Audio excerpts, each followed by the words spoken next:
Gracias como siempre por venirse a informar aquí a TES Noticias, por sus likes, por suscribirse, por compartir los videos en sus redes.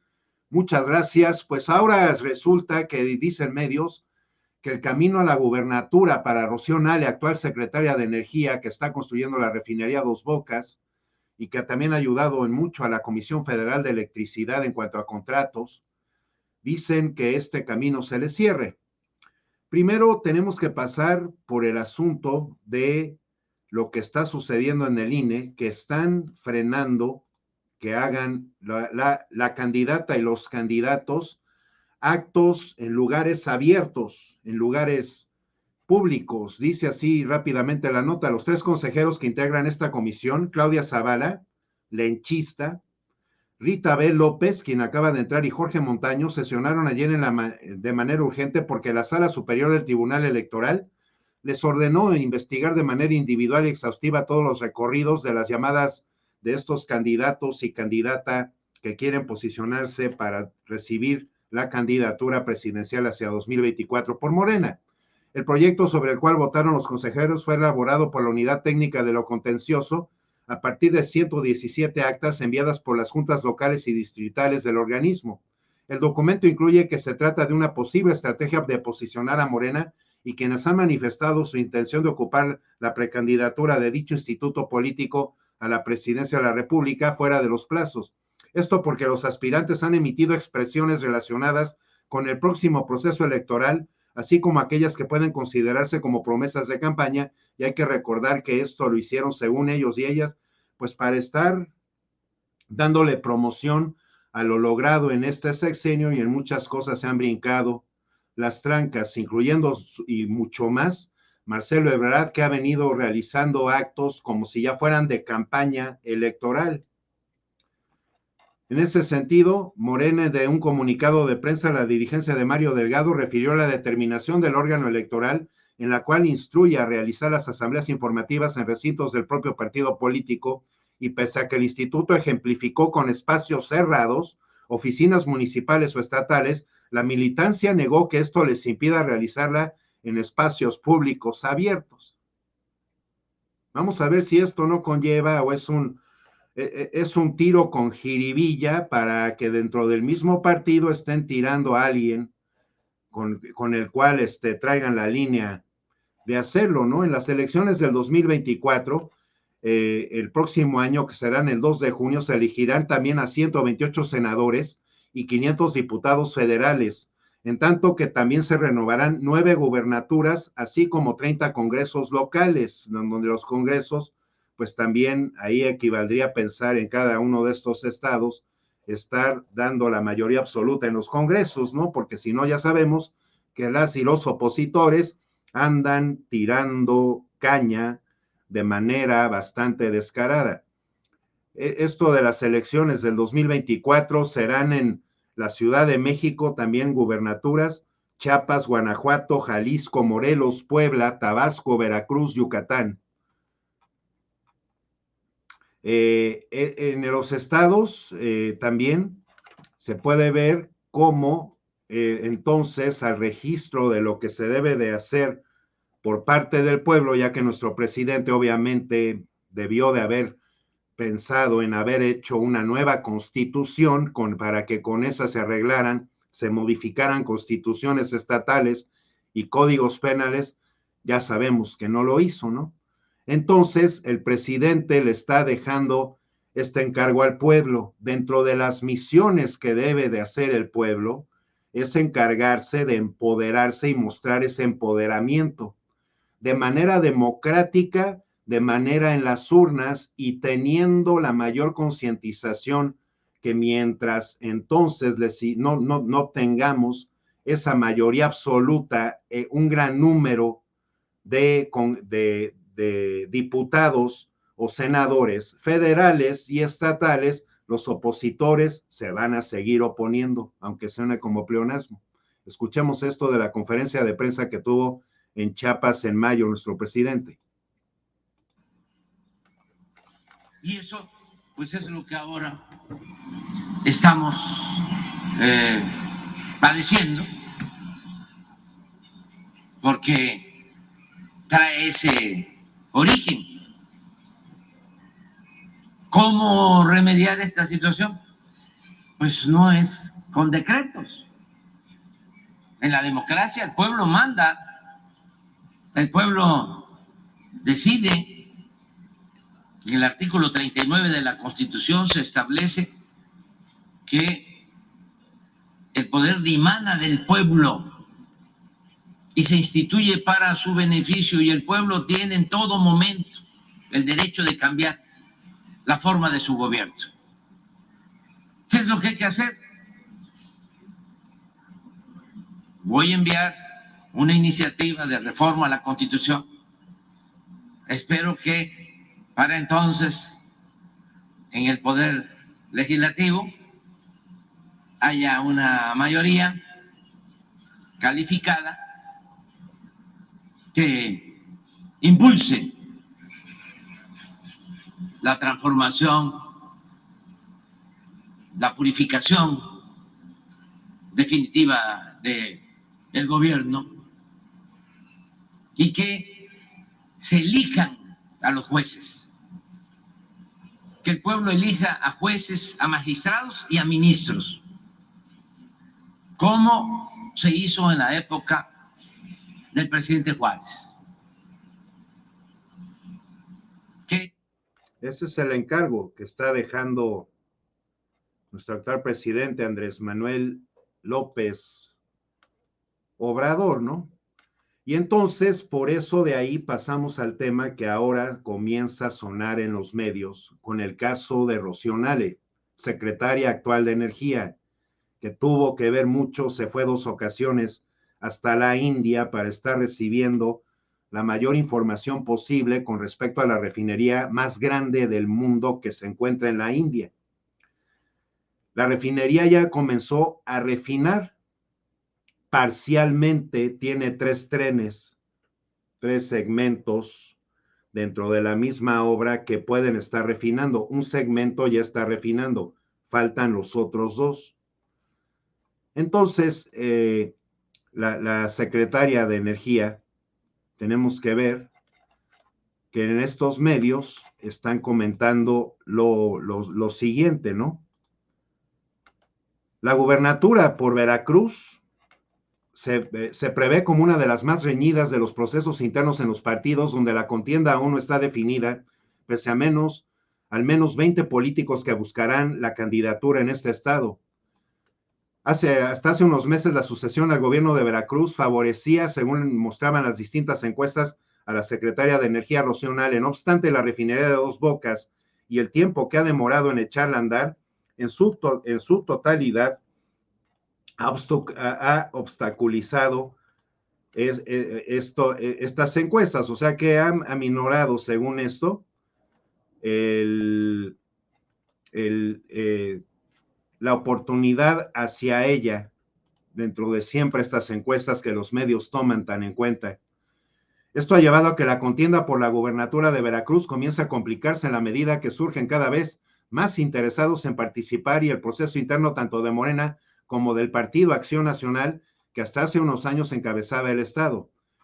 Analistas consultados identificaron que dentro del panismo, ejemplo, existen 2 grupos. Por un lado, los hermanos Miguel y Fernando Yunes Márquez, hijos de Miguel Ángel Yunes Linares, y que han tenido aspiraciones políticas en el pasado, y por el otro el senador Julián Rentería, coordinador del PAN, sí, el mismo que trajo a los del partido de ultraderecha español de Vox, y que los ingresó al Senado mexicano.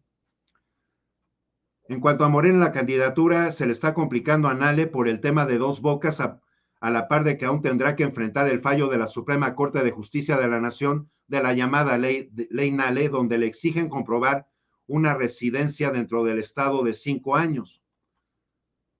Con ese escenario reciente que Dos Bocas no ha arrancado, los mismos militantes de Morena, algunos liderazgos, brincaron de gusto, plantearon de emoción, y hoy hay pugnas internas dentro de Morena por buscar candidatura a esta gobernatura.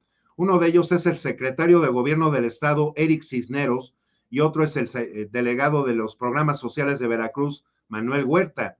Él se jacta de que cuando López Obrador fue jefe de gobierno de la Ciudad de México, explicó Noel Zabaleta, periodista del periódico de Veracruz, Por su parte, Eduardo de la Torre Jaramillo, director global de Consultores Políticos, también consideró que la candidatura se le está complicando a Rocío Nale.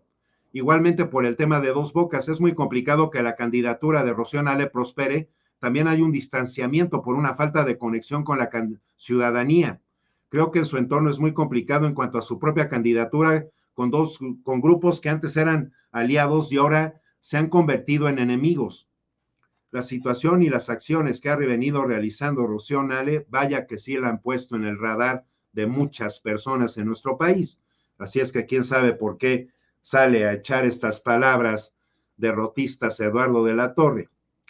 Ahí está precisamente el secretario de Gobernación al lado de Rocío Nale. Dice en este artículo de Coazamalapa, Veracruz, ahora que una reportera intentó sacar de contexto la promoción cultural de Eric Cisneros Burgos durante la conferencia mañanera ante el jefe de las instituciones federales con Andrés Manuel López Obrador. En Veracruz, los grupos enemigos, no PRI, PAN, PRD o MC, sino dentro del mismo Morena, casi apuestan por la caída política del hijo predilecto de la tierra de Santo Cristo Negro, o sea, de Eric Burgos.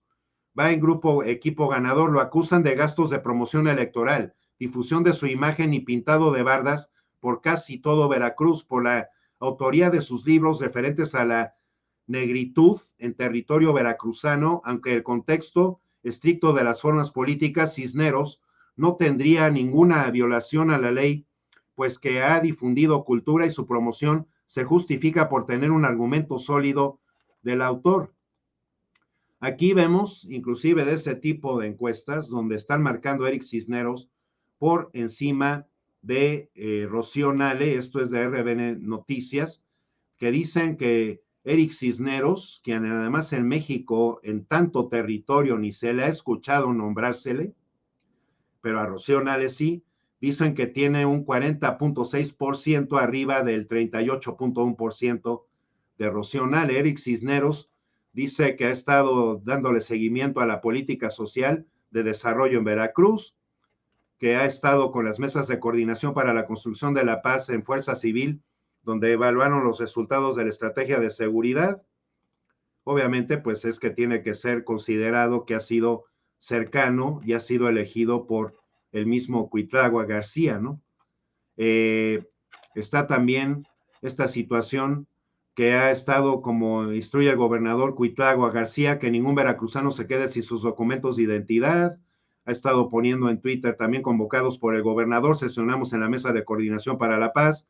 El Estado, así nos llena de orgullo, asistió a una capacitación de los 212 oficiales del registro civil. Aquí lo podemos observar a Eric Cisneros, etcétera, etcétera, ¿no? Incluyendo esta que dice que por instrucciones del gobernador Cuitlagua García, sesionaron en la mesa de coordinación para la construcción de la paz. Bueno, a eso se ha dedicado. Y luego hay otros puntos dentro de las autoridades de Veracruz que así lo explica, incluyendo este video, Secretario de Seguridad Pública del Gobierno Estatal, Hugo Gutiérrez Maldonado, quien se refirió a las acciones de la administración actual en dicha materia.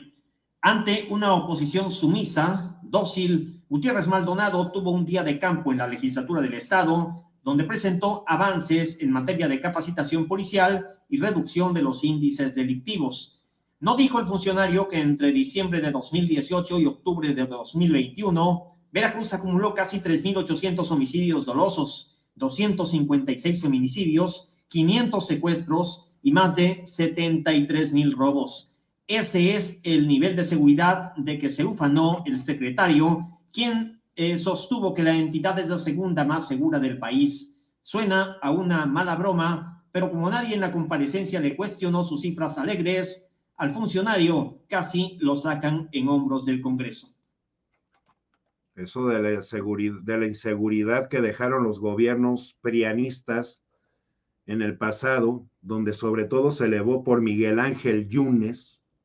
Ahí hubo una escalada tremenda en ese sentido, al mismo tiempo cuando fue gobernado por Javier Duarte, actualmente preso, y que su esposa, Karim Duarte, sigue estando en Inglaterra y no se le ha extraditado a nuestro país por los asuntos, tantos asuntos de corrupción, de manejos de del dinero de manera indebida, desvíos, etcétera, ¿no? Veracruz, pues ya sabemos que es también una comarca muy importante, también con cuestiones de lugares arqueológicos bastante importantes, ciudades también muy emblemáticas de nuestro país, simple y llanamente el puerto de Veracruz, pues ahí se llevaron lo de San Juan de Ulúa, ¿no? Está lo de la región huasteca y está precisamente también sus playas y su diversidad en cuanto a gastronómica y en cuanto a turismo, ¿no? Que eso también se debe de tomar en cuenta y se debe de tomar en cuenta. Tanto así estuvieron tan mal esos gobiernos, que las personas prianistas que gobernaron este país, que alejaron demasiado el turismo de este bello estado, bello e importante estado. Así lo dice también sobre la torre Arista, una torre espantosa que nuestro presidente además ya la ha venido denunciando en varias de sus conferencias. Esos son con artilugios y con fuerzas legaloides que se haya puesto esa torre en medio del puerto de Veracruz. Vamos a recordar eso. En la quinta y última parte del reportaje especial de mi compañero Rafael Guadarrama sobre la Torre Arista, construida de manera irregular en el centro del puerto de Veracruz, vamos a conocer qué soluciones se están proponiendo para que este edificio no afecte más el área. Revisemos.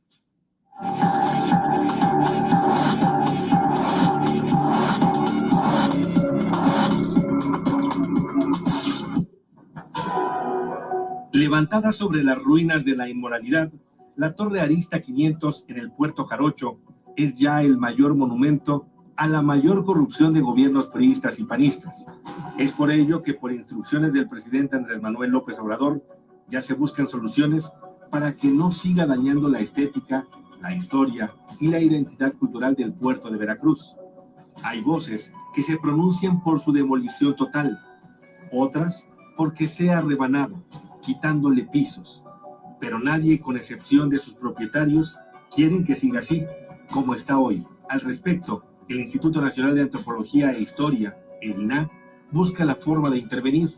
El Centro INAH Veracruz elabora un dictamen con expertos locales en el que detalla las irregularidades de la obra. El ayuntamiento violó sus propias normas, sí es muy grave, porque además de irrumpir en las visuales del patrimonio cultural edificado que le da identidad a la ciudad y puerto de Veracruz, también está en riesgo el sistema ambiental y el desarrollo urbano. El argumento más importante del INAH lo centra en esta imagen, un mapa del puerto de Veracruz después de la llegada de los españoles. En esta playa llegaban los barcos y ahí los reparaban. Así fue durante varios siglos. A comienzos del siglo XX se rellenó esta zona, que fue el límite de la ciudad amurallada. Y es justo aquí, en esta área, donde se edificó la controvertida torre. Este es el lugar. Por el valor de lo que podría haber bajo este suelo, sostienen, el INAH tiene facultades para defenderlo. Es un suelo que contiene elementos de distinto tipo de carácter histórico. Sabemos que tiene pecios, sabemos que puede tener cerámica, pero pues no se presentaron la solicitud para liberar, digamos, la excavación a partir de una exploración previa. Llama la atención sin duda que las administraciones del exgobernador Miguel Ángel Yunes y del edil Fernando Yunes hayan evitado que la obra presentara estudios técnicos, como los de mecánica de suelos. Es algo que parece impensable al considerar que este sitio tiene cimientos arenosos. Al INAH le preocupa asimismo que no se reportó jamás sobre el proceso de excavación, ni hubo opinión técnica referente a la obra. No tenemos ningún documento que haya ingresado aquí hasta la fecha en que se declare que iba a ser de esta magnitud y con esa profundidad de cimentación. La preocupación que hay es el riesgo de accidentes de un grado mayor. La Ciudad de México acaba de pasar uno con la línea 12 del metro. No queremos que ocurra algo aquí similar en Veracruz. Una vez que este reportaje realmente ejemplifica, le debe de estar poniendo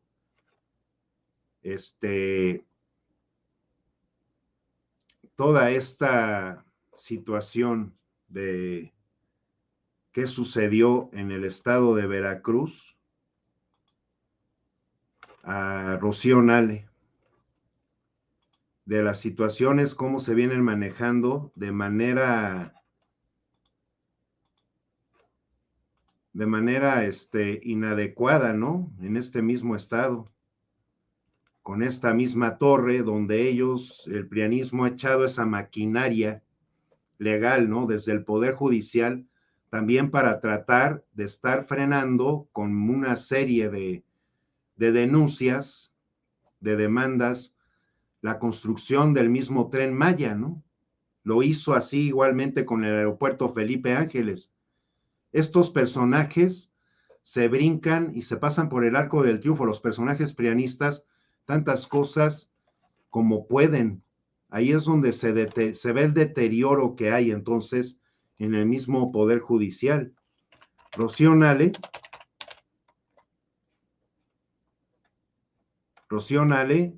ha tenido una participación muy, muy importante con esta situación de la construcción de Dos Bocas, también con lo de la compra de la refinería Deer Park, porque este tipo de cuestiones en nuestro país no se construían y no se hacían y no se veía esa eficacia, no se veía ese compromiso, esa preparación en alguna persona en el gobierno desde hace bastantes sexenios.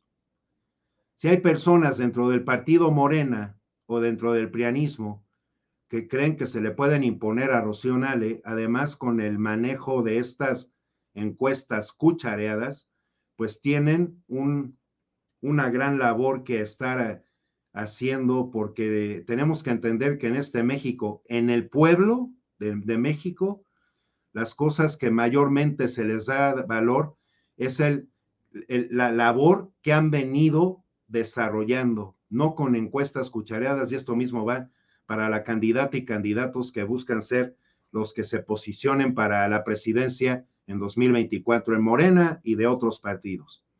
Mil gracias, como siempre, por informarse aquí en TES Noticias. Mil gracias por sus likes, por compartir y por estarse informando en este canal. Gracias. Nos vemos en la siguiente.